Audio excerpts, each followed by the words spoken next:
జరిగినా అది మేలుకొచ్చేటట్టు చేస్తానని రాయించాడు.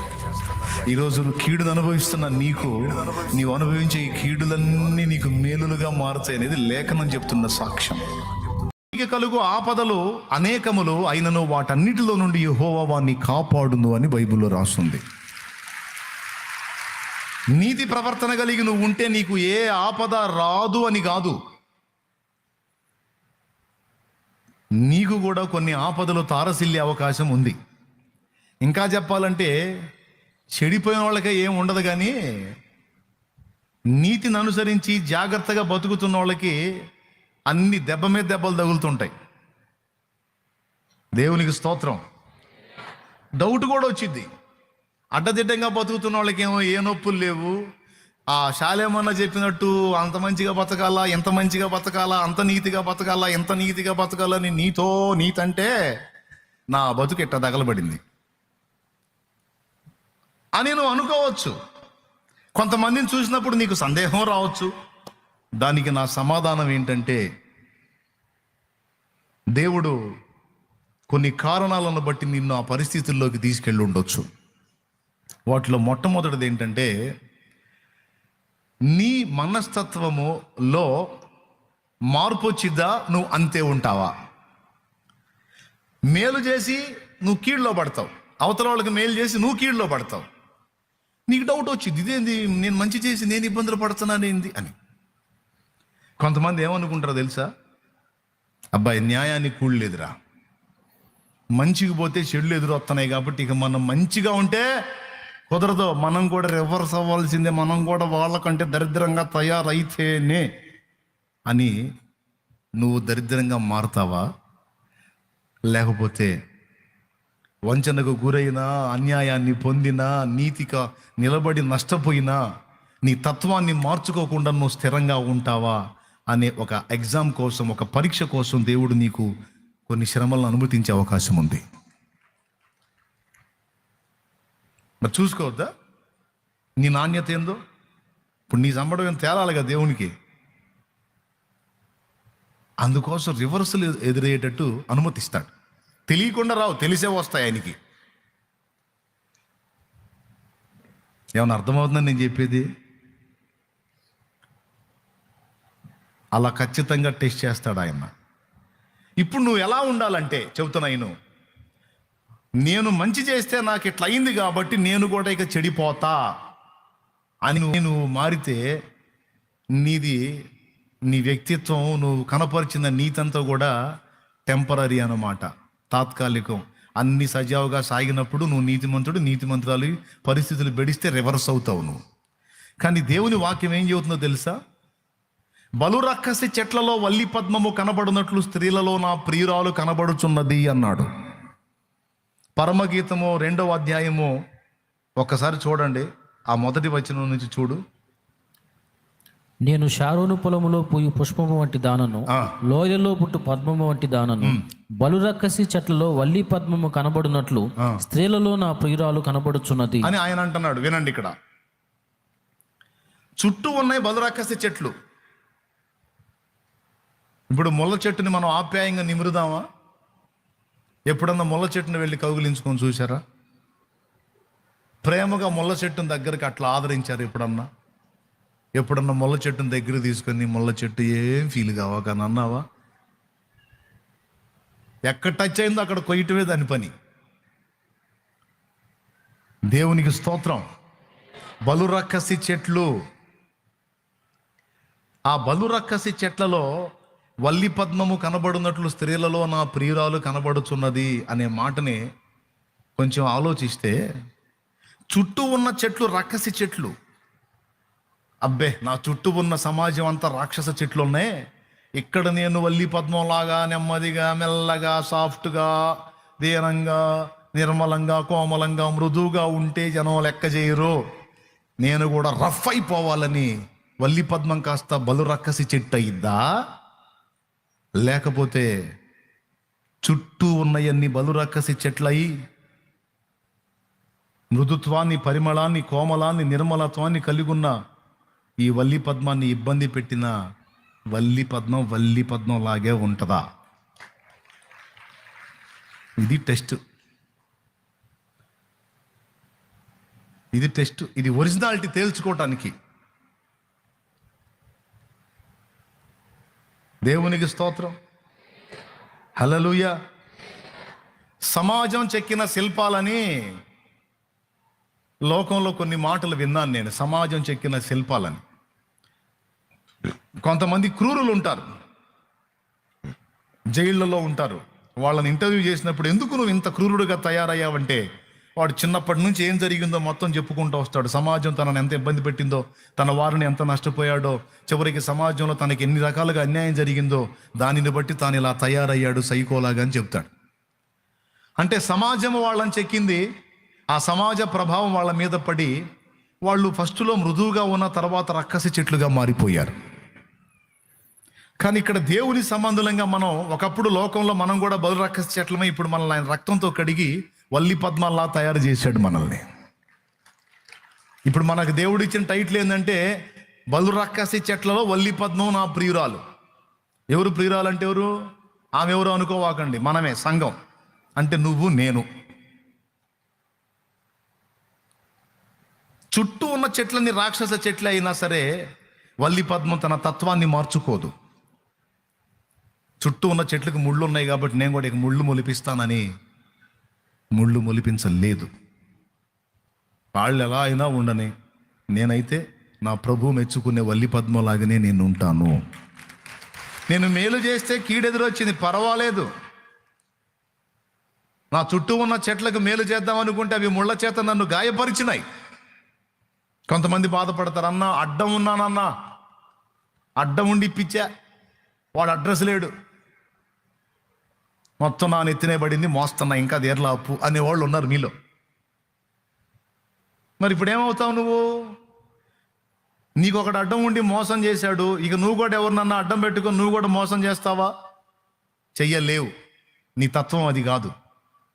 పోతే నేను అడిగాను అనుకో, నువ్వు కూడా అట్లా చేయొచ్చు కదంటే, సచ్చినా నేను చేయనన్నా, నా బతుకంతా కష్టపడైనా సరే వాడు చేసిన మోసానికి అయినా అప్పు తీరుస్తాను, కానీ నేను మరొకటి గొంతు కొయ్యను.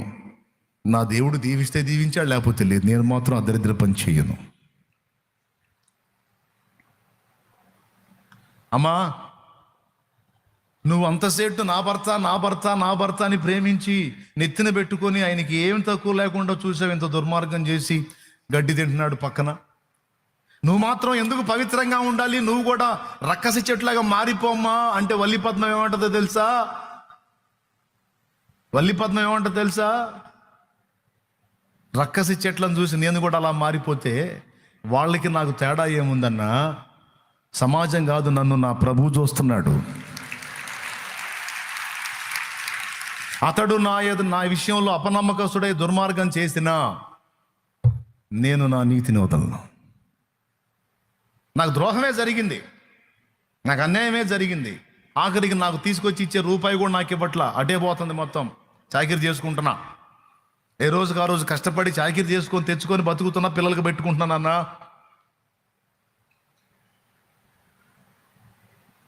నా వాళ్ళు కొంతమంది అన్నారు, నువ్వెందుకు నీతిగా ఉండాలి, వాడు ఆమెతో వెచ్చలవిడిగా తిరుగుతున్నాడు, నువ్వు కూడా తిరిగి, అప్పుడు సిగ్గొచ్చింది అన్నారు. నేను వాళ్ళని తిట్టాను, వాళ్ళని గద్దించాను. నీచే బతకమంటారు అన్నాను. అవసరమైతే అడుక్కొని తెచ్చి నా పిల్లలకు పోషించుకుంటాను, కానీ వాడు చేసిన నీతిమాలిన పని నేను చెయ్యను. నా దేవుడు చూస్తున్నాడు నన్ను. వల్లి పద్మం తత్వం అది. అన్యాయం అయిపోయినా సరే ఇష్టపడిద్ది, కానీ తాను అన్యాయం చెయ్యటానికి ఇష్టపడదు. అవతలి వాడు చేసిన అక్రమానికి బలైతే అవటానికి ఇష్టపడిద్ది, కానీ మరొకరిని అక్రమంగా తన నడకను మార్చుకోవడానికి ఇష్టపడదు. అది వల్లి పద్మం యొక్క తత్వం. ఆ నాణ్యతని తెలుసుకోవటానికి కొంతమంది తమ్ముళ్ళు చెల్లెళ్ళు, ఏదో 1-2 చోట్ల మనం నష్టపోతే మోసపోతే ఇక జీవితమే పోయిందని ఫీల్ అవ్వద్దు. ఇది గుర్తుపెట్టుకో, ఇక్కడ పాయింట్ టర్నింగ్ ఇది. ఏదో 1-2 గాయాలైనాయి అని ఇక జీవితమే పోయిందని అనుకోవద్దు. ఎవరు చూస్తున్నారు నీ లైఫ్ని? అదిగో నిరంతరం నిన్ను దృష్టిస్తున్నాడు. నువ్వు కనపరిచిన నీతిని చూస్తున్నాడు, నీకు జరిగిన అన్యాయాన్ని చూస్తున్నాడు, మొత్తం రాస్తున్నాడు.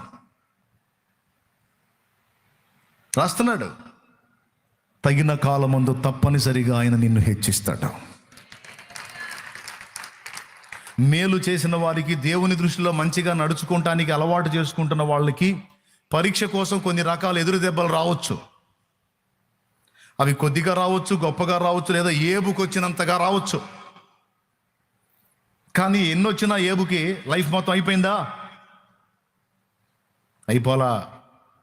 భార్య అంది, బలురక్కసి చెట్టులాగా భార్య మారింది, కానీ ఏబు మారలా. దేవుడు అన్ని ఇచ్చినప్పుడు భజన చేద్దాం, దేవుడు ఇప్పుడు అన్ని తీసేసుకున్నాడు కాబట్టి దేవుడిని తిట్టాలి, ఇక సావాలి అంటే ఏమన్నాడు తెలుసా? ఇన్ని రకాల మేలులు మనకు చేసినప్పుడు అన్ని అనుభవింప తగుదుమా? కొద్దిపాటి కీడును అనుభవింప తగమా? మూర్ఖురాలు మాట్లాడినట్టు మాట్లాడొద్దు. పరిస్థితులు మారిపోతే పరిస్థితులు తగ్గట్టు నువ్వు మారుతావేమో, నేను మారనన్నాడు ఏబు. కొడితే గట్టి కొట్టు. పరిస్థితులకు తగ్గట్టుగా రకరకాలుగా ఓసరవెల్లిలాగా మన తత్వాలు మార్చుకుంటానికి మనం ఓసరవెల్లులమా? దేవుడు మేలు చేస్తే భజన చేయడానికి, కీడు చేస్తే తిట్టడానికి. ఆయన అనుగ్రహించిన అనేకమైన మేళ్లు పొందిన మనం ఒక కీడు అనుభవింప తగమా? చూడు, ఏబు భార్య ఎంత తేలిగ్గా ఉందో, ఏబెంత పటిష్టంగా ఉన్నాడో చూడు. ఇప్పుడు వీళ్ళిద్దరిలో రక్కసి చెట్టు ఎవరు, వల్లి పద్మం ఎవరు? మీరు చెప్పండి. బలు రక్కసి చెట్టు ఎవరు? ఎప్పుడు మారింది? పరిస్థితులు రివర్స్ అయినప్పుడు తను కూడా రివర్స్ అయిపోయింది. తన్నేవాడికే వరం ఇచ్చేదండి దేవుడు. చూడు, కొంతమంది డైలాగులు ఇట్టుంటే లోకస్తుల డైలాగులు. తన్నేవాడికరా దేవుడు కూడా వరం ఇచ్చేది. ఎవడిని అంతావరా? దేవుడిని అంతావా?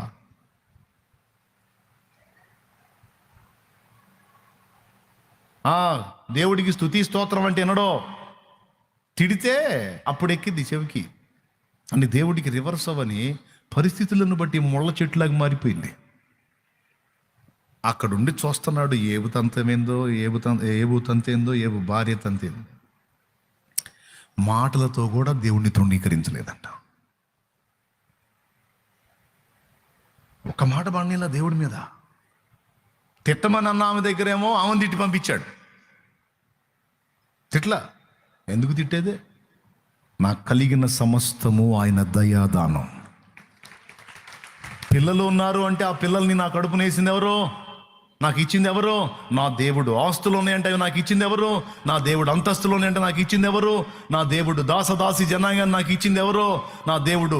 పశువులు, ఒంటెలు, ఎడ్లు నాకు ఇచ్చింది ఎవరు? బాయ్ ఎవరు? ఒకళ్ళ నా దేవుడు. ఇచ్చింది ఆయన, తిరిగి తీసేసింది ఆయన. ఇచ్చినందుకు స్తోత్రం, తిరిగి తీసినందుకు కూడా స్తోత్రం అన్నాడు. ఇదెవరు విన్నారు? ఇద్దరు విన్నారు. శోధించిన శోధకుడు విన్నాడు, ఆ శోధకుడిని అనుమతించిన నా తండ్రి విన్నాడు. అక్కడ తర్వాత ఏబుకు కనువిప్పు కలిగించి ఏబులో సరిచేయాలనుకుని ఆయన సరిచేసి ఏం చేశాడు? దేవుడు వదిలేశాడా? అన్యాయం అయిపో, ఇక నీ బతుకు అంతే అని వదిలేశాడా? అట్లా వదిలేసేవాడు కాదు నా దేవుడు. రెండంతలుగా ఏబును ఆశీర్వదించెను అనుంది. ఏమయ్యా, మేలు చేసి కీడు పొందానని ఇక నువ్వు కీడుకరంగా తయారవుతావా? నువ్వు మారటానికి వీల్లేదు. నువ్వు అలానే ఉండు. అన్యాయమే జరిగింది, బాధను అనుభవిస్తున్నావు, అనుభవించు. నా దేవుడు చూస్తున్నాడు. దానికి ఒక కాలం ఉంది, ఒక సమయం ఉంది. తప్పకుండా అది నీకు వస్తుంది. అప్పుడు నీ పరిస్థితులన్నీ నువ్వు ఊహించని రీతిలో మారిపోతాయి. నీ సంతతి ఆశీర్వదించబడుతుంది. నీ పిల్లలు, నీకు పుట్టిన వారు ఆశీర్వదించబడతారు. నీ తత్వాన్ని నువ్వు మార్చుకోవద్దు. నువ్వు దేవుని వ్యక్తిత్వాన్ని, దేవుని మనస్తత్వాన్ని సంతోషపెట్టడానికి ఇష్టపడుతున్నావు. ప్రతి అడుగులోనూ దేవునికి భయపడి జాగ్రత్తగా ఉండాలి నేను నడుచుకుంటున్నావు. నువ్వు అంతే కంటిన్యూ అవు. నా దేవుడు చేసే న్యాయం నీకు చెయ్యకపోతే భవిష్యత్తులో నువ్వు అనుభవించకపోతే అప్పుడు అడుగున్నాను. నువ్వే కాదు, నీ సంతతి కూడా దాన్ని అనుభవిస్తారు. నీకు పుట్టిన వారు కూడా అనుభవిస్తారు. ఆమేన్. అందరు గట్టిగా చెప్పండి ఆమేన్ అని. ఆమేన్. కానీ టెస్టులు ఉంటాయి, ఎగ్జామ్స్ ఉంటాయి.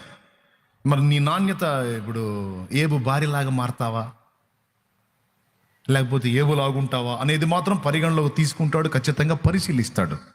నువ్వు ఆయన బిడ్డవు కాబట్టి. ఇన్ని మాటలు చచ్చిపో అంది కదా ఏబుని. ఆమెను వదిలేసి ఇంకొక ఆమెను చేసుకున్నాడా?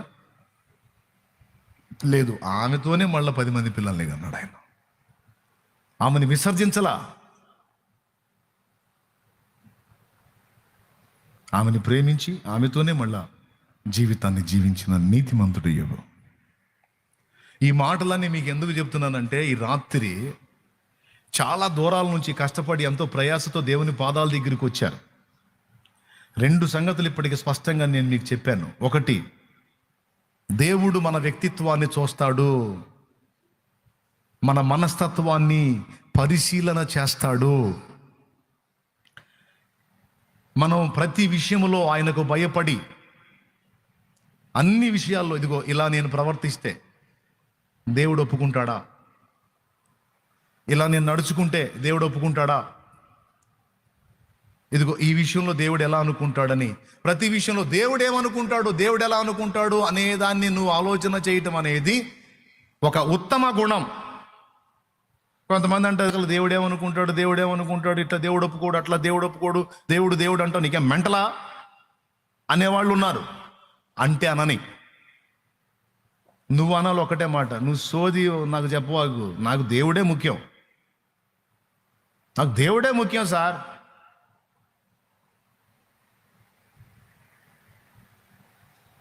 ఈ దీనుడికి సాయం చేస్తే నా దేవుడు మెచ్చుకుంటాడు. ఈ నిందను నేను ప్రచారం చేయకుండా నిందను అణచివేస్తే నా దేవుడు మెచ్చుకుంటాడు. ఒక నింద ప్రచారం జరిగిందండి, ఒక వ్యక్తి మీద ఒక నింద ప్రచారం జరిగింది, అది నిజం కాదు, నింద నీ చెవికి వచ్చింది. కొంతమందికి ఏం తపన ఇతరులతో పంచుకున్నదాకా ఒప్పుకోరు. కొంతమంది అలా పంచుకోవడానికి ఇష్టపడరు. అందులో నిజమెంతో అబద్ధం ఎంతో ఎందుకు ఇతరులకు మనం పంపిణీ చేయాలి? అది అబద్ధం అయితే ఆ పాపాన్ని మనం పంచుకున్న వాళ్ళం అవుతాం. ఎందుకు మనకి పని పాట లేనట్టు? మనం నీతిమంతులమా? మనలో లోపాలు లేవా? వాళ్ళు తేడా వీళ్ళు తేడా అనుకోవటం ఎందుకు? ఎవరి తేడాలు ఉంటే ఆయన చూసుకుంటాడు. నేనైతే ఇంకొకళ్ళకి చెప్పను, ఇంకొకళ్ళకి ప్రచారం చేయను, ఇలాంటి తప్పుడు ఎవరాలు నేను చేయను అని నువ్వు ఖండించినప్పుడు ఆయన మెచ్చుకుంటాడు. 2 సంగతులు మీకు చెప్పాను. నంబర్ 1, ప్రతి విషయంలో దేవుడు ఏమనుకుంటాడో అని భయపడి మీరు జాగ్రత్తగా బతకండి, దాన్ని నేర్చుకోండి, ఇది అలవాటు చేసుకోండి.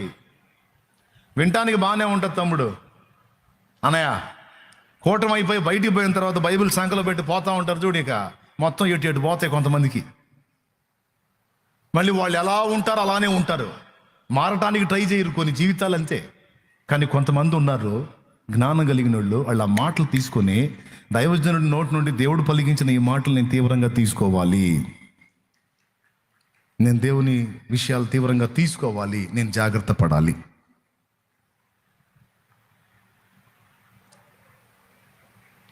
ప్రతి విషయంలో నన్ను దేవుడు మెచ్చుకోడు, నన్ను దేవుడు ఒప్పుకోడు. మేము పుట్టక ముందు ఆడపిల్లలు పుట్టారు ఫస్ట్. ఓ రోజు అప్పట్లో సంతలు ఉండే, మా నాన్న సంతకి వెళ్ళాడంట. సంతకి వెళ్తే పాపం 50 రూపాయలకు 60 రూపాయలకు సరుకులు తీసుకున్నాడు. ఆయన ఏం చేశాడు, 450 ఇచ్చాడంట. ఈయన ఇచ్చింది 50, ఆయన 450 ఇచ్చాడు తిరిగి. పాపం ఆ జనాల హడావుల్లో మయ్య ఏం చేశాడు తెలుసా? సైలెంట్గా జేబులో పెట్టుకొని వచ్చాడు. దేవుణ్ణి ఎరగడగా అన్యుడు, సైలెంట్గా జేబులో పెట్టుకొని వచ్చాడు. లోపల ఆనందపడతా. ఏంది ఆనందం అంటే, 50 రూపాయలకి సరుకులు వచ్చినాయి, 450 డబ్బులు వచ్చినాయి, 50 పోయి 500 వచ్చాయి, ఢామ్ ఢామ్ ఢామ్ అనుకుంటూ వచ్చాడు. భలే ఉంది కదా. ఆయన ఇంటికి వచ్చేటప్పటికి, గుడిసెలు కదా అప్పుడు, ఆయన ఇంటికి వచ్చేటప్పటికి మా అమ్మ ఏం చేసిందంటే పొద్దుపోయింది ఆయన వచ్చేటప్పటికి, దీపం వెలిగించి ఏదో కనపడక వెతుకుతా, అప్పుడు చాలా కిందకుండే పాకాలు, ఈ దీపం అట్ట పైకి ఎత్తి ఎతుకుతుందంట.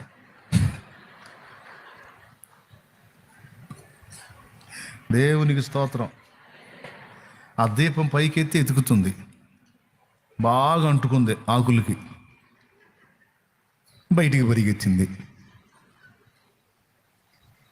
ఆ పనికి వచ్చే సామాన్ ఏదో బయట పెట్టింది. మా అయ్య వచ్చేసరికి 4-5 ఏళ్ళు గుడిసా లేదా ఎన్నేళ్ళు గుడిసా నాకు తెలియదు, మొత్తం బూడిదై కూర్చుంది. ఇప్పుడు డామ్ డామ్ డామ్ భలే ఉంది కదా.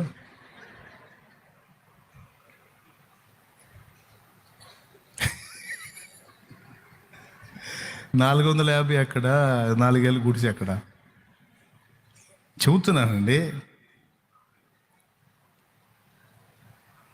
అవతలోడు పాప అన్యాయం అయిపోయింటాడు వాడు. అప్పటి రోజుల్లో పాపం ఎంత వ్యాపారం, ఎన్ని రోజులు చేస్తే ఆ డబ్బులు రావాలి.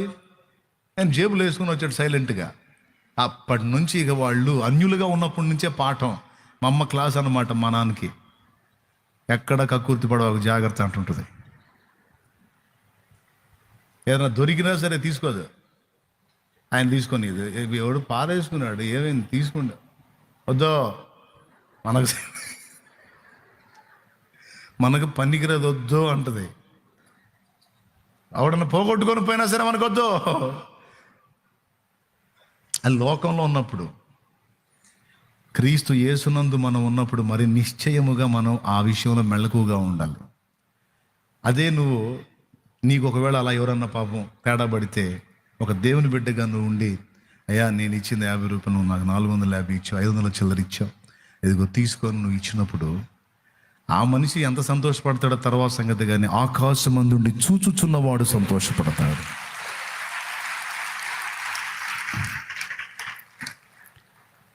అట్లా సమస్త ప్రవర్తనలోనూ లెక్కసరిగా మన నీతిని మనం దేవుని ముందు ఉంచగలిగితే, మన నీతికి తగినట్టుగా మన నివాస స్థలములను వర్ధిల్లజేసి ఆయన తప్పనిసరిగా మనకు తన హస్తం తోడుగా ఉంచి ఆశీర్వదిస్తాడని దేవుని వాక్యం చెప్పింది.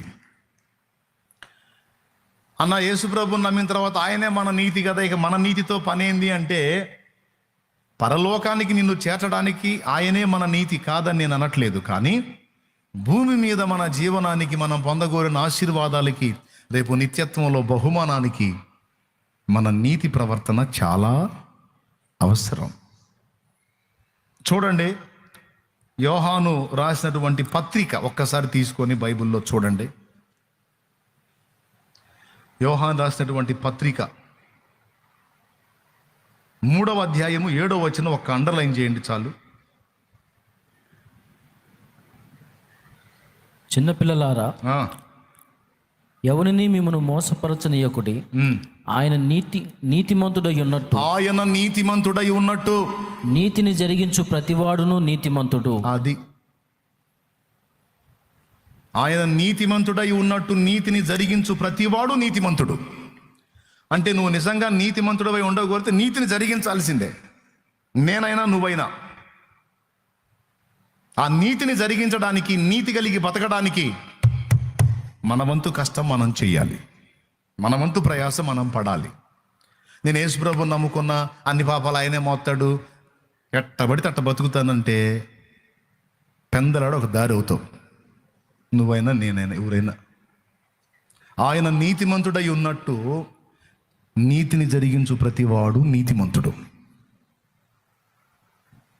నిజంగా మనం తిరిగి జన్మిస్తే తప్పనిసరిగా మనం ఆ నీతి ప్రవర్తనను కలిగి ఆ సత్క్రియలను చేయుట యందు మనం ఆసక్తి కలిగి ఉండాలి. దేవునికి స్తోత్రం. దేవుని పని జరుగుతుంది, దేవుని పరిచర్య జరుగుతుంది. నా వంతు నేను ఏం చేయగలను? అసలు నువ్వేమనుకుంటున్నావో చూస్తాడు. సమృద్ధి గలవారు ఎలా ఆలోచిస్తున్నారు, దేవుని సన్నిధిలో మేలు పొందుతున్న వాళ్ళు ఎలా ఆలోచిస్తున్నారు. నేను దేవుని సన్నిధిలో ప్రతి వారం నేను ఆహారం తింటున్నాను. నేను రెగ్యులర్గా శుక్రవారం పోయినా తింటున్నాను, ఆదివారం పోయినా తింటున్నాను. పరిశుద్ధులు తీసుకొచ్చి వాళ్ళ కష్టార్జితంలోంచి తీసుకొచ్చి మందిరంలో ఉంచితే ఆ మందిర సమృద్ధిలో నుండి నేను తింటున్నాను. మరి నేను నా కష్టంలోంచి తీసుకెళ్ళొద్దా?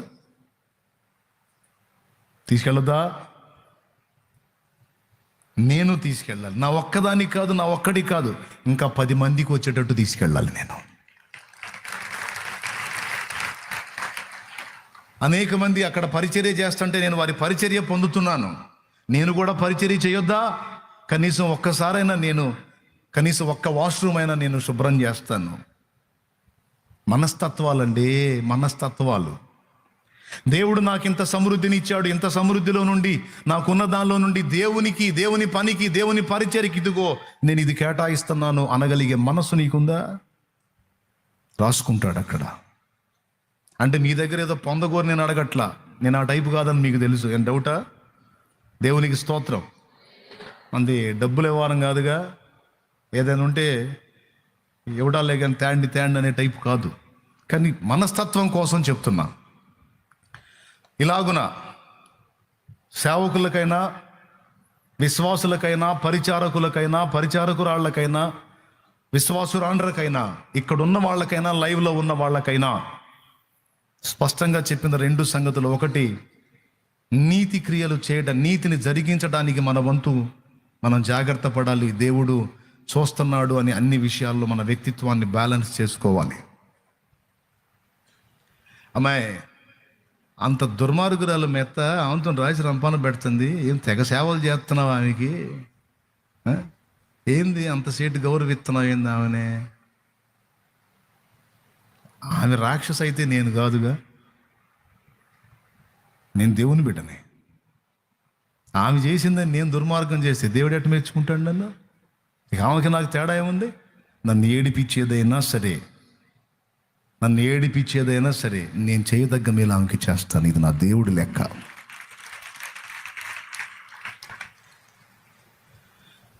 నేను నేర్చుకుంది ఇదే సోదరులారా, నేను నేర్చుకుంది ఇదే. ఏమిటి అంటే, సమస్త ప్రవర్తన యందు దేవుడు సంతోషించున్నట్లు నేను బ్రతకాలి. నీచానికి దిగజారకూడదు. దరిద్రగొట్టు స్థితిలోనికి దిగజారకూడదు. ఎక్కడన్నా తెలిసి తెలియక అడుగులు జారినా సరి చేసుకోవాలి. ప్రతి విషయంలోనూ హృదయాన్ని జాగ్రత్తగా కాపాడుకోవాలి. చెడిపోయినటువంటి ఆలోచనలు పనికి రావని అట్లా ప్రతి విషయంలో. ఇప్పటికీ నా ఆలోచన అది. ఈ విషయంలో దేవుడు ఏమనుకుంటాడు, ఈ విషయంలో దేవుడు ఏమనుకుంటాడు. ఈ రోజుకి అదే వెతుక్కుంటున్నాను నేను. నా దేవునికి స్తోత్రం. ఈ రోజుకి నాకు దేవుడు ఇస్తున్న హెచ్చరిక అదే, జాగ్రత్త అని. ఎవరో కాదు, నేనున్నాను ఒకడిని అని. కొన్ని ఎదురు దెబ్బలు తగిలినాయి. మంచితనానికి కొంతమందికి కొన్ని విషయాలు చెప్పినప్పుడు, కొన్ని చేసినప్పుడు తిరిగి నాకే ఎదురు దెబ్బలు తగిలినాయి. తగిలి నేనేమన్నా మారుతానా, లేకపోతే నా తత్వం నేను అంతే కలిగి ఉంటానా అనేది నా దేవుడు పరీక్షిస్తున్నాడు, నాకు నేర్పుతున్నాడు. నువ్వు మంచికి పోయి ఎన్ని చేసి ఎదురు దెబ్బలు తిన్నా నీ తత్వాన్ని నువ్వు మార్చుకోవద్దు. నువ్వు మంచి చేస్తానే ఉండు. నీ నీతి ప్రవర్తన నువ్వు కొనసాగిస్తానే ఉండు. నేను నీకు తోడై ఉంటాను. అన్యాయం చేసేవాడిని అన్యాయం చేయని, దుర్మార్గం చేసేవాడిని దుర్మార్గం చేయని, అబద్ధాల ప్రచారాలు చేసేవాళ్ళని చేయని. వాళ్ళు అలా ప్రచారాలు చేశారు, వీళ్ళు ఇలా ప్రచారాలు చేశారు, వీళ్ళు ఇలా మాట్లాడారని నువ్వు ఇంకో టైప్లో కావద్దు. అవన్నీ నాకు అప్పచెప్పు, నేను చూసుకుంటాను. నీ పనిలో నువ్వు సాగిపో. నేను నీకు తోడై ఉన్నా.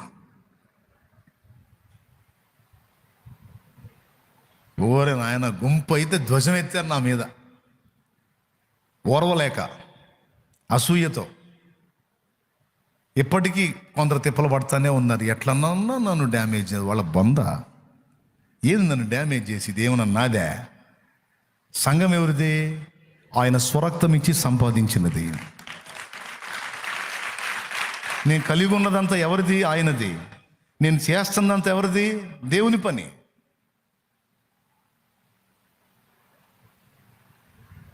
నేను అదే దూసుకెళ్ళేది, అదే నేను చేస్తున్న దానిలో నాకు పారదర్శకత ఉంది, స్పష్టత ఉంది. ఎవడెన్నన్నా అనుకొని ఎవడు ఎన్ని రకాల తిప్పలన్నా పడని లెక్క కూడా చేయను. ఎందుకంటే నేనేమై ఉన్నానో నా దేవుని ముందున్నాను.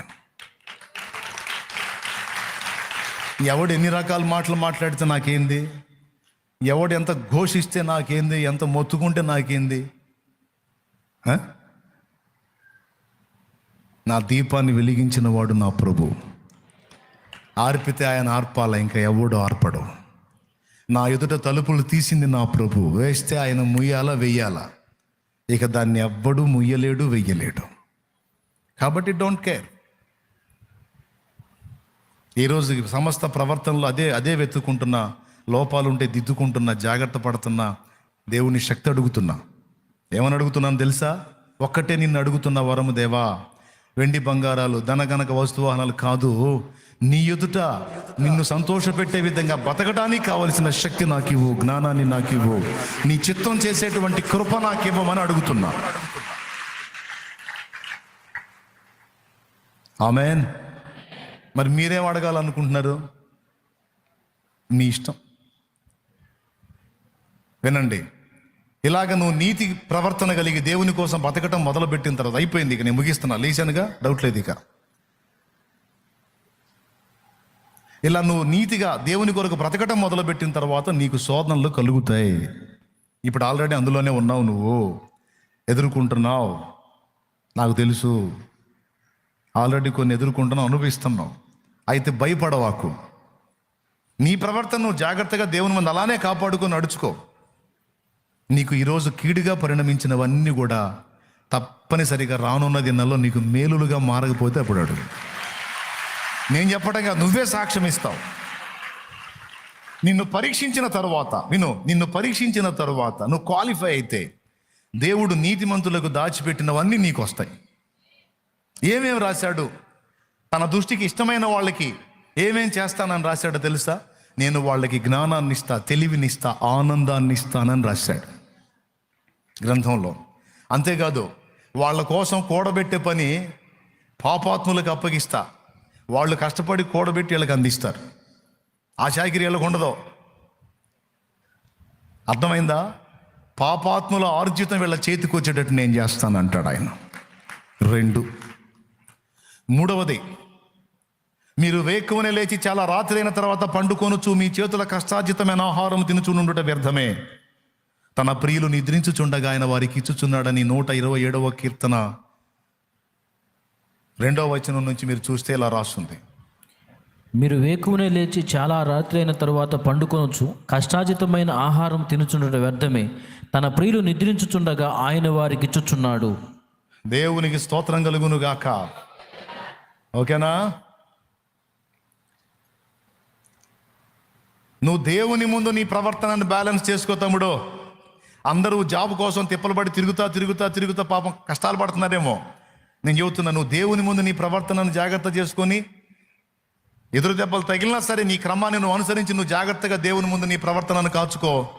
తగిన కాలం ముందు అదే నీ తలుపు తట్టిద్ది. డౌట్ లేదు. ఇష్టం నమ్మితే కొట్టు గట్టిగా, లేకపోతే వదిలేసే. అది దేవుని వాక్యం. సేవ చేసే సేవకుడా, ఒకవేళ నువ్వు ఇప్పుడు నీ పరిచర్యలో ఒకవేళ కుంటుపడుతూ ఉండొచ్చు, కానీ దేవుడు చెప్పిన నీతి నియమాల్లో నీవు నీ ప్రవర్తనని, నీ ప్రయాణాన్ని జాగ్రత్తగా సాగించు. పరీక్షలు అయిపోయిన తర్వాత, దేవుడు నిన్ను పరిశోధించడం అయిపోయిన తర్వాత, నీవు లెక్కించలేనంతగా ఆ దీవెనలని, ఆ పరిచర్యని ఆశీర్వదించి నిన్ను ముందుకు నడిపించబోతే అప్పుడు అడుగు.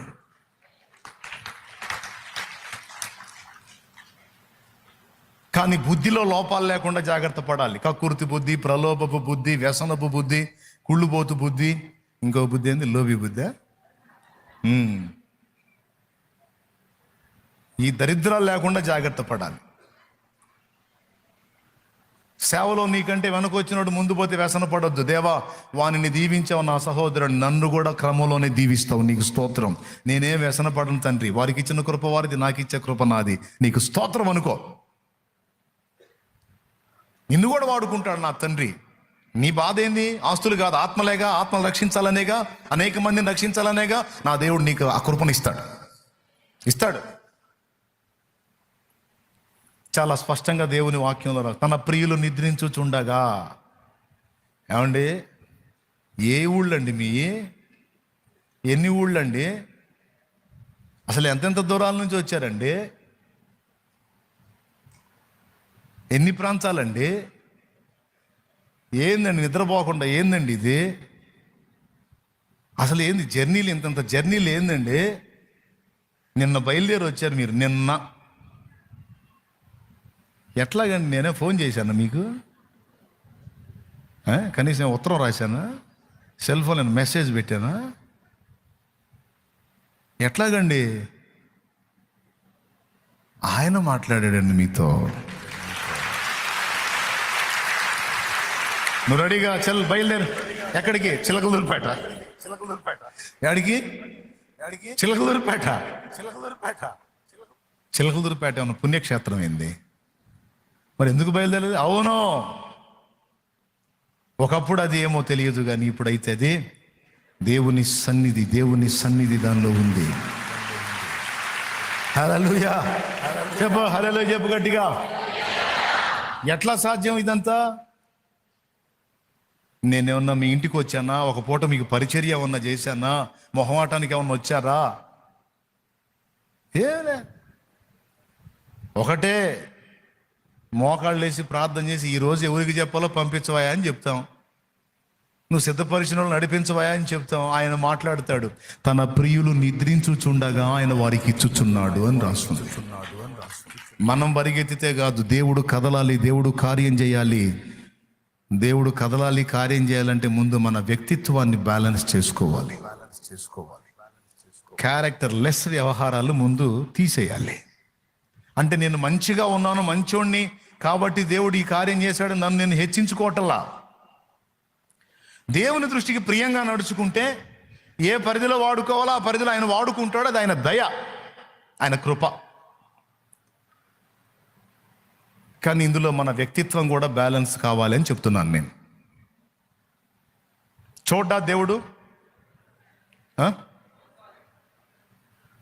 కుళ్ళుపోతే వాళ్ళని ప్రియులు అంటాడా? మా అమ్మాయి నాకు ఇష్టమైన ప్రియుల అమ్మ బుద్ధి అంతా కుళ్ళుపోతు బుద్ధి అని మెచ్చుకుంటాడా? మా అమ్మాయికి ఎంత కుళ్ళో అసలు అచ్చంగా నా బుద్ధే వచ్చింది అంటాడా? పనికి మళ్ళీ అంటాడు. పనికి మళ్ళీ తను ఏంది ఆ బుద్ధి, ఏంది దరిద్ర బుద్ధి, నువ్వెట్లా నా కూతురు అంటాడు, నువ్వెట్లా నా కుమారుడు అంటాడు. మన వ్యక్తిత్వాన్ని పట్టించుకుంటాడు. నేను ఒకటే, దేవా నేను ఎట్లున్నానో చూడయ్యా నాయన, నా లోపాలు ఉంటే సరిచేయ నాయన, నీకు ఇష్టం వచ్చినట్టు బతకటం, నీకు ఇష్టం వచ్చినట్టుగా బతకటానికి శక్తిని అని ప్రార్థన చేసుకొని పంపించాయా, నువ్వే మాట్లాడాయా వాళ్ళతో అంటే ఎంతమంది వచ్చి కూర్చున్నారు నిద్రలు మానుకొని. పిల్లలు లేదు, పెద్దోళ్ళు లేదు, ఎవరు నిద్రపోవట్ల, కళ్ళు తెరిచి చూస్తానే ఉన్నారు ఇప్పుడు అందరూ. దేవునికి స్తోత్రం. ఆయన కృప కదూ, ఆయన హస్తం తోడై ఉంటే కదా ఇది జరిగేది, లేకపోతే సాధ్యమా? మీలో అనేకులు నాకు తెలియదు, కానీ నన్ను మీకు పరిచయం చేశాడు ఆయన.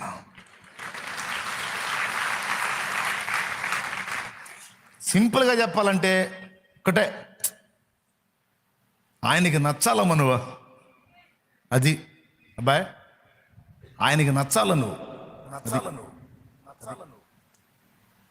నువ్వు దేవుణ్ణి నమ్మటం కాదు, నిన్ను ఆయన నమ్మాలా. అది నువ్వు దేవుణ్ణి నమ్మటం కాదు, నిన్ను ఆయన నమ్మాలా. నువ్వు నచ్చాలా, నచ్చే విధంగా నడుచుకోవాలా. ఒక భర్త అన్ని విషయాల్లో సంతోషించినట్లు భార్య ఎలా నడుచుకుంటుందో, నీతి కలిగిన భార్య ప్రతి ప్రవర్తనలో ఆయనకు అభ్యంతరం కలగకుండా అన్నిటికీ అన్ని జాగ్రత్తగా చూసుకుంటుంది ముందుగానే. అలాగా ఆయన కంటే ఎక్కువగా ఆయన్ని చూసుకోవాలా. ఆఖరికి భర్తకు సేవ చేసినా ఆయన్ని బట్టే చేయాలా. ఏమండి, మీరు సాగించే సాగింపులకి ఖచ్చితంగా నీకు మామూలుగా ఉండేది కాదు. నేను లోబడ్డాను, ఇంతగా నీకు ఉపచారం చేస్తున్నానంటే ఎవరి కృపో తెలుసా? ఆయన కృపే. ఆయనను బట్టి నీకు ఈ పరిచర్య, ఆయనను బట్టి నీకు ఇదంతా. అమ్మా భార్యమణి, నువ్వు ఇంతసేటు హడావిడి చేస్తున్నా నేను నిన్ను ఎందుకు భరిస్తున్నానో తెలుసా? లేకపోతే నీకు ఎప్పుడో న్యాయం జరిగేది. ఎందుకు వచ్చుకుంటా? ఆయనను బట్టి నీవు ఆయనకు నచ్చాలి. నీ వ్యక్తిత్వాన్ని ఆయన ఖచ్చితంగా పరిగణలోకి తీసుకుంటాడు. పరిగణలోకి తీసుకొని పరీక్షిస్తాడు. ముళ్ళ చెట్టులాగా అయిద్దా, వల్లి పద్మలాగానే ఉంటుందా? ముళ్ళ చెట్టులాగా అవుతాడా, వల్లి పద్మలాగానే ఉంటాడా? పరిస్థితులు మారినా తన తత్వాన్ని కోల్పోకుండా ఉంటాడా? ఒక ఎగ్జాంపుల్ ఉంది. పల్లెటూళ్ళల్లో కాలువలు పారుతుంటాయి కదా, ఒక తేలు నీళ్ళల్లో కొట్టుకుంటుందంట. ప్రవాహానికి పోతా ఒక చిన్న చెట్టు కొమ్మ తగిలి ఆగింది. ఆ నీళ్ళల్లో పోలేక అది ఎక్కలేక ఒడ్డుకి ఇబ్బంది పడుతూ ఉంటే మీలాంటి మనిషి ఒకడు వెళ్ళి, దేవుని బిడ్డ, ఆ తేలుని చేత్తో పట్టుకొని ఒడ్డునేసాడంట. ఆ చేత్తో పట్టుకొని ఒడ్డునేయటానికి పోతున్నప్పుడు ఇంకొకడు చూశాడు. ఏ తేలది ఏంది, దాన్ని ఏంది కాపాడబోతున్న తేలది, వేసిద్ది నేను కుట్టిద్ది అంటానే ఉన్నాడు. పట్టుకొని ఒడ్డునేసాడు. ఏదో ఈయన కనికరం వచ్చింది, ఒడ్డునేసాడు. ఆయన అడిగాడు, కుట్టింది అది నిజంగానే? ఎందుకంటే మరి తేలు ఊరుకోదుగా. కాపాడటానికి పట్టుకున్నా సరే, ఇతను నన్ను కాపాడటానికి పట్టుకున్నాడు అనుకోదు. అరే అసలుకే నీళ్ళల్లో ప్రమాదంలో నేనుంటే ఇదేంది నా మీద వచ్చి పడిందని టపిమని కొండంత వేసింది, కుట్టింది. దాన్ని ఒడ్డుని విసిరాడు. ఇక ఇల్లు ఇస్తున్నాడు. అది చూసినోడు అన్నాడు, అణిగిందా? అది తేలు కుట్టిద్ది, కాపాడేవాడని దానికి తెలియదు. పిచ్చి కదా, ఎందుకు దాన్ని నువ్వు ఆ పని చేసుకుని ఇప్పుడు ఈ పని చేసుకున్నావు అంటే, కాపాడేవాడిని కూడా కొట్టడం దాని తత్వం అయితే, ఆ చిన్న జీవి తన తత్వాన్ని మార్చుకోపోతే, కుట్టేదాన్నైనా సరే కాపాడటం అనేది నా తత్వం, నేనెట్ట మార్చుకుంటాను అన్నాడట.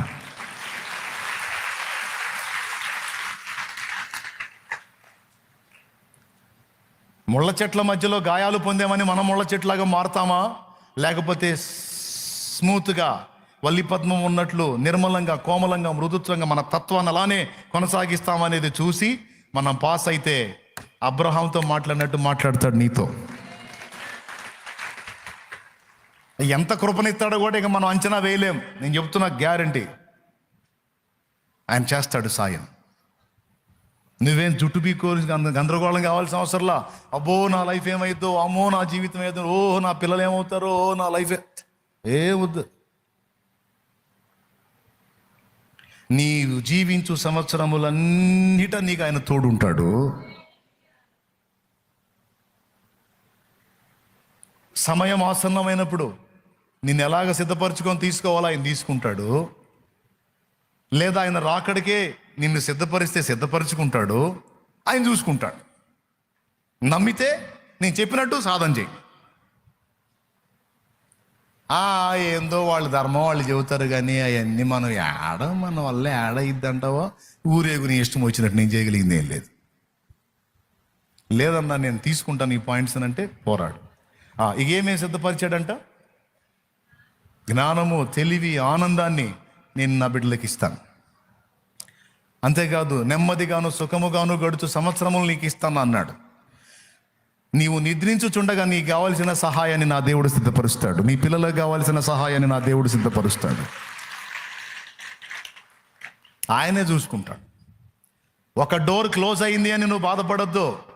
ఒక డోరు నీకు ముయ్యబడితే 7 ద్వారాలు నా తండ్రి నీకు తెరుస్తాడు. అరే నాకు ఈ డోర్ క్లోజ్ అయిపోయింది, అయ్యో దేవా అని నువ్వు బాధపడద్దు. 7 ద్వారములు నీ కోసం నా దేవుడు తెరుస్తాడు. ఎందుకంటే నువ్వు ఆయనకి నచ్చావు. నీ ఆంతర్యాన్ని ఆయన ఎరుగున్నాడు. నీ వ్యక్తిత్వం నచ్చింది, నీ మంచితనం నచ్చింది, నీ ప్రేమ నచ్చింది, నీ దీన మనసు నచ్చింది, నీ త్యాగబుద్ధి నచ్చింది, నీ సహనం నచ్చింది, నీ క్షమాగుణం, దయాగుణం నచ్చింది, నీ వ్యక్తిత్వ సౌందర్యం ఆయన ఆకర్షించింది. ఇంకా నా దేవుడు ఎందుకు ఊరుకుంటాడు? ఇంకా ఎన్ని సిద్ధపరిచాడో తెలుసా? గోల్డెన్ ఉన్నాయి తన ప్రియులకి. ఈ లోకం చేతిలో పడకుండా కూడా కాపాడుకుంటాడంట. అది ప్రసంగిలోనే 7లో రాసుంది. దేవుని దృష్టికి మంచివారైన వారు దాని నుండి తప్పించుకొందురు గాని పాపాత్ములు దాని వల్ల పట్టబడుదురు అన్నాడు. ఉరుల వంటి మనస్సు, వందకముల వంటి చేతులు కలిగినటువంటి స్త్రీ అని లోకానికి పేరు. దేవుణ్ణి ప్రేమించి వెంబడించే పిల్లలు అమాయకంగా లోకంలో పడబోయినా సరే ఆయన తప్పిస్తాడట, పడనీయడట, కాచుకుంటాడట కంటి పాప వలె. ప్రసంగి గ్రంథము 7వ అధ్యాయము చదువు 26వ వచనం. మరణము కంటే ఎక్కువ దుఃఖము కలిగించినది ఒకటి నాకు కనబడెను.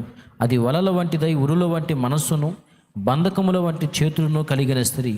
దేవుని దృష్టికి మంచివారైన వారు దానిని తప్పించుకుందరు ఇక్కడ గాని. స్త్రీ అంటే అక్షరార్థమైన స్త్రీ కాదు, లోకానికి స్త్రీ అనే పేరు పెట్టాడు ఇక్కడ. దేవుని దృష్టికి మంచివారైన వారు. ఇందాక దేవుని దృష్టికి మంచి వాళ్ళకి ఏమి ఇస్తానన్నాడు మీకు తెలుసు. ఇప్పుడు దేవుని దృష్టికి మంచి వాళ్ళకి ఏం చేస్తానన్నాడు? దాని నుండి, లోక ఆకర్షణల నుండి, సాతాను కుట్రలలో నుండి ఆయన సేవ్ చేస్తానని మాట్లాడుతున్నాడు ఇక్కడ. దేవునికి స్తోత్రం కలుగును గాక. ఇక ఎన్నున్నాయో, ఇక పరిశుద్ధ గ్రంథంలో చెప్పినవన్నీ తనను ప్రేమించేటువంటి పిల్లలకే, తనకి ప్రియులైన వారికి దేవుడు సమకూరుస్తాడు. ఇంకా చెప్పనా? ఇంట్రెస్ట్ ఉందా? తన రహస్యాలను బయలుపరుస్తాడు తనకిష్టమైతే మన మీద. తనకిష్టలైన పిల్లలకి తన రహస్యాలన్నీ బయలుపరుస్తాడు. దానియేలుకి ఏం పేరో తెలుసా? నీవు బహుప్రియుడువు అన్నాడు దానియేలుని. అందుకే దానియేలు ఏది అడిగినా చెప్పకుండా ఉన్నాడు దేవుడు. తమ్ముడు, దేవుడు ముందు కూర్చున్నాడు అంటే, దేవా నాకు ఇది కావాలని కూర్చున్నాడు అనుకో, ఖచ్చితంగా ఆన్సర్ ఇస్తాడు. ప్రార్థనకు జవాబిస్తాడు, అడిగిన దాన్ని చేస్తాడు. కావాలంటే దానియేలు గ్రంథం చదువుకోండి. అబ్బా, గాబ్రియల్ వచ్చి కూడా ఏమంటాడు తెలుసా దానియేలుతో? దానియేలు, నువ్వు బహుప్రియుడివి. ఈ బహుప్రియులకు, దేవుని దృష్టికి మంచివారైన వారికి, దేవుని దృష్టికి ఇష్టలైన వారికి ఆయన రహస్యములను బయలుపరుస్తాడు అని ఉంది. దానియేలు ఏది అడిగినా చూపించాడు, ఏది అడిగినా చెప్పాడు. ఇంకా చెప్పాలంటే ప్రకటన గ్రంథంలోని కొంత భాగాన్ని దానియేలుకు బయలుపరిచాడు దేవుడు.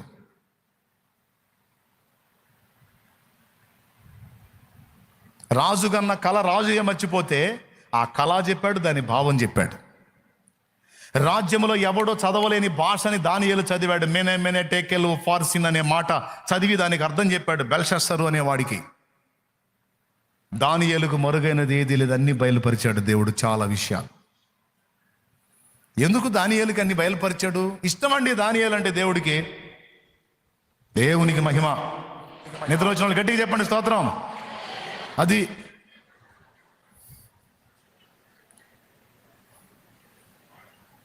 ఏంది అంత గట్టిగా చెప్పారు?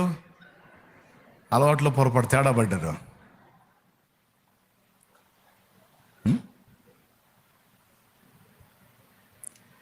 దేవుడికి ఇష్టమైన మనస్తత్వాన్ని సాధన చేసుకున్నాడు దావీదు. గొర్రెల దొడ్లో ఉన్నాడు. అన్నలు అవమానంగా మాట్లాడతారు, ఫ్యామిలీ పట్టించుకోవద్దు, తేలిగ్గా మాట్లాడతారు. తండ్రి సమూయేలు వచ్చి, యెషయి దావీదు తండ్రి, ఏమయ్యా యెషయి, నీ కొడుకులందరినీ నా ముందుకు రప్పించంటే పొలంలో గొర్రెలు మేపుతున్నాడిని కూడా పిలవాలిగా. కొడుకు కదూ, కొడుకా కాదా? ఆహా, మిగిలిన వాళ్ళందరినీ నిలబెట్టాడు. తడవకోకండి ముందుకు తీసుకొస్తున్నాడు. వీడు పొడుగ్గా ఉన్నాడు, వీడు మనిషి అందంగా ఉన్నాడు, వీడిని దేవుడు కోరుకుంది అనుకుంటే దేవుడు ఆప్ అంటున్నాడు. సమయంలాగా అడిగా పక్క పంపించాను. తడవకోకండి పక్కకు పంపించేశాడు. మొత్తం అయిపోయారు. సమయాలకు ఆశ్చర్యం, ఏమయ్యా ఆ యెషయి నా ముందుకు తెచ్చినోడల్లా పక్కకు పంపించంటున్నావు, ఇంకెవరినైనా నువ్వు కోరుకుందండి, ఇంకొకడు ఉన్నాడు పిలవమను అన్నాడు. ఇంకొకడు ఉన్నాడు పిలవమను. ఏమయ్యా యెషయి, ఇంతమంది పిల్లలా, ఇంకెవరైనా ఉన్నారా? ఇంకను అంటే ఒకడు ఉన్నాడండి, వాడు చిన్నోడు, వాడికి ఇవన్నీ ఏం తెలియవు, అందుకని అండి గొర్రెలకు పెట్టా. నా లెక్కలో లేడు, పిలవమంటే పిలిపిస్తా. కాబట్టే ఏళ్ళని చూపించింది. నీ కుమారులందరినీ నా ఎదుటికి రప్పించన్నప్పుడు దావీదును కూడా పిలిపించేది ఉండే, కానీ పిలిపించలా. ఎందుకు? తండ్రి కంట్లో దిశాయించలా. అన్నలు లెక్క చేయరు, చివరోడు, అందరి పెత్తనాలు ఆయన మీదే. దీనుడు, దేవుని ఆరాధకుడు, దేవుడంటే పిచ్చి, దేవుడంటే పిచ్చి. ఈరోజు నువ్వు వచ్చావు చూడు పిచ్చిగా, దేవుణ్ణి ప్రేమించి నాకు ఈరోజు అవకాశం ఉంది, ఈ హోల్ నైట్లో నేను ఎందుకు ఇంటికాడ నిద్రపోవాలి? నా దేవుని సన్నిధిలో గడుపుతాను. నువ్వు వచ్చావు చూడు, దేవుని ప్రేమించి.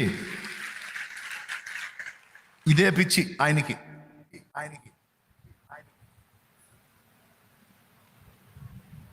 పాపం గొర్రెల దగ్గర కాసుకుంటా ఉన్నాడు, దేవుణ్ణి ఆరాధించుకుంటా ఉంటాడు. ఎప్పుడు దేవుడి పిచ్చే. ఆ పొలంలో గొర్రెలు తోలటం, ఆ కొండల్లో గొర్రెలు తోలటం, ఏడో చోట కూర్చోవటం, ఆయన్ని గురించి ధ్యానించటం, ఆయన ఆరాధించుకోవటం, ఆయన మయంపరుచుకోవటం. ఇక ఆయన లోకం. నేను రాజును కావాలి, నేను ప్రజల మీద పెత్తనం చేయాలి, నేను ఏదేదో కావాలని అలా అనుకోలే పాపం. నాకు దేవుడు నిర్ణయించిన లైఫ్ ఇదే, పర్వాలేదు, దేవునికే స్తోత్రం అనుకున్నాడు, బతుకుతున్నాడు. కబురు వచ్చింది, దావీదు ఇంటికాడ నుంచి నేను రమ్మని పిలుస్తున్నారు, నీకోసం ప్రవక్త వచ్చాడు, రా. వెళ్ళాడు. అల్లంత దూరంలో ఉండగానే దేవుడు మాట్లాడితే, అదిగో నేను కోరుకున్నవాడు వస్తున్నాడు, వాని మీద తైలం పోయమన్నాడు. అదిగో నేను కోరుకున్నవాడు వస్తున్నాడు, వాని మీద తైలం పోయాను. దేవునికి మహిమ కలుగునుగా. అమాయకంగా చూసుంటాడు, ఏం జరుగుతుందో అర్థం కాక. వాళ్ళందరూ నిలబడి ఎగాదిగా చూసుండొచ్చు అన్నలో. మా దగ్గర లేనిదేందో వాడి దగ్గర ఉందేందో, ఈయన ఎట్లుందంటే మమ్మల్ని పిలిచి అవమానపరిచినట్టుంది అని మొఖాలు ఎట్ట పెడతారండి? తమ్ముడిని అభిషేకిస్తున్నారని పెడతారు ఫేస్. వాళ్ళందరినీ పక్కకి నెట్టినందుకు కొంచెం నొప్పి కలిగిద్దిగా. ఫేస్లు ఎట్ట పెట్టుంటారు మీరు? పెట్టండి. ఎట్ట పెట్టుంటారో కూడా మన వల్ల కాదు ఇప్పుడు పెట్టాలంటే ఆ ఫేస్లు. ఎగాదిగా చూసి ఉంటారు, మా వల్ల కానీ వీడి వల్ల ఇద్దా, మా దగ్గర లేనిది వాడి దగ్గర ఉంది అని చూస్తుంటారు. వాళ్ళు అలా ఎందుకు చూస్తున్నారో, సమూయేలేమో ఆశ్చర్యంగా చూస్తున్నాడు వెనకెళ్ళి.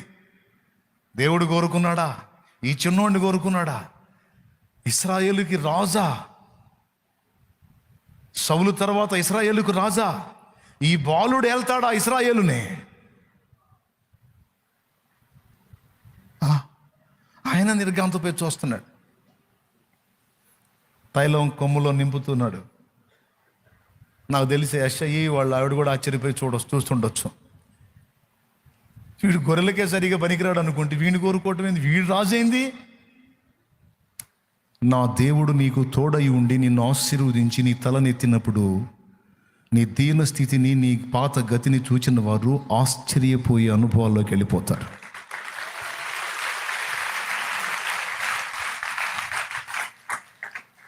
ఏంటి వాడి దగ్గర ఉందేంది మా దగ్గర లేదంటే భక్తి, విశ్వాసం, ఆత్మీయత, అన్నిటికంటే ముఖ్యంగా దేవుణ్ణి ప్రేమించే మనసు. దేవుణ్ణి ప్రేమించే మనసు. ఈరోజు కొంతమంది నిన్ను అంటుండొచ్చు, పద్దాకలు దేవుడు దేవుడు దేవుడు పిచ్చోడ్రా, దేవుడు పిచ్చోడు. ఆ టైట్లు పొందితే ధన్యుడివే నువ్వు, దేవునికి మహిమ. ఆ టైట్లు పొందితే ధన్యురాలివే. దేవుడు పిచ్చిదే, ఎప్పుడు దేవుడు దేవుడు దేవుడు దేవుడు దేవుడు. మరి దేవుడు కాక మరి ఎవరు అనాలా? అంత తోడు ఎవడున్నాడు ఈ ప్రపంచంలో? దేవుడే మెయిన్. తెచ్చి వాళ్ళ అన్నల ముందు నిలబెట్టి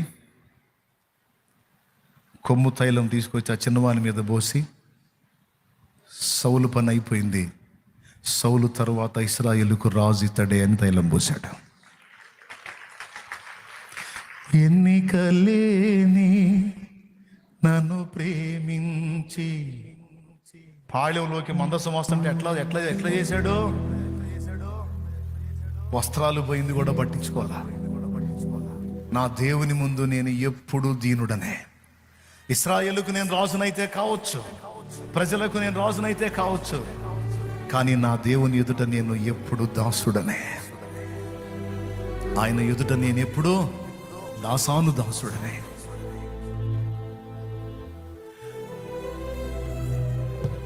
అదిగో తెరల మధ్య యెహోవా మందసం. ఎన్నికలేని నన్ను ప్రేమించి లోకము నుండి నన్ను వేరు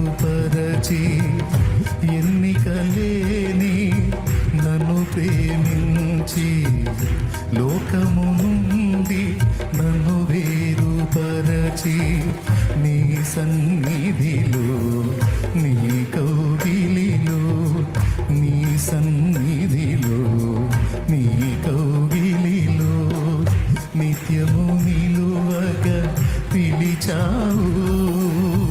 మలిన బ్రతుకును నూతన పరచి, మలిన బ్రతుకును నూతన పరచి, పరిమళ సువాసనగా నన్ను మార్చినావు. హల్లెలూయా యేసయ్యా, తన వేసావు నీ ప్రేమతో నన్నిలా, మది గెలిచావు లోకాన్ని మది చెంతల, పైన వేసావు నీ ప్రేమతో నన్నిలా, జత కలిసావు లోకాన్ని మది చెంతల, వేణోళ్ళ కొనియాడినా నా ఆశయే తీరదే. నిన్నెంత ఘనపరచినా నా హృదయమే నిందదే. నజరేయుడ యేసయ్యా, నీ స్తుతి తప్ప ఆనందమే లేదుగా, నా స్థితి మార్చినది స్తోత్రనిధి గదా. నీ స్తుతి తప్ప ఆనందమే లేదుగా, నా స్థితి మార్చినది స్తోత్రనిధి గదా. వేణోళ్ళ కొనియాడినా ఆశయే తీరదే. హల్లెలూయా. మీకాలు అంటది, ఏ కాలు? ఎవరి కాలు? మీకాల. ఆ మీకాలు ఆ సౌలు కూతురు, దావీదు భార్య. సిగ్గుందా? ఏం బుద్ధులు ఈ బుద్ధులు? ఆ ఒంటి మీద వస్త్రం పోయేది కూడా కానుకుంటే ఎగురుతున్నావే. ఆ? ఒక రాజు అంటే ఆ టీవీ, ఆ హుందా, ఆ దర్పం కనపరచాలి. నువ్వు రాజులాగా ప్రవర్తిస్తున్నావా? ఆ రాజు హోదాని, ఆ దర్పాన్ని, ఆ హుందాతనాన్ని కనపరుస్తున్నావు నువ్వు? ఏం చేష్టాలు ఈ చేష్టాలు అని తన మనస్సున ఆయనని హీనపరిచింది, మాట్లాడింది, బయటపడింది. దావీదేమన్నాడో తెలుసా? మీకాలు గొర్రెలు కాసుకునేవాడిని, దీనుణ్ణి, అందరిలో ఆఖరుణ్ణి, అవమానాల్లో బ్రతికినోడ్ని, తృణీకారాల్లో తిరస్కారాల్లో బ్రతికినోడ్ని, నన్ను తెచ్చి మీ నాన్నను తప్పించి ఇశ్రాయేలు సింహాసనం మీద ఎక్కించింది ఆయన. ఆయన ఆయన ఆయన నేను ఇశ్రాయేలు జనాంగానికి రాజునే కావచ్చు, కానీ నా జీవము కలిగిన దేవునికి నేను ఎప్పుడూ దాసుడనే. ఆయన దగ్గర నాకు అతిశయము లేదో, నా అతిశయమే ఆయన, నా ఆనందమే ఆయన, నా సంతోషం, నా సంబరమే ఆయన. నువ్వు అనుకుంటే నాకేం చిల్లులు పడతాయా? అనుకో, అనుకో. ఎవరో ఏదో అనుకోవాలని నేను చేయట్లా. నా దేవుడు సంతోషపడితే నాకంతే చాలు.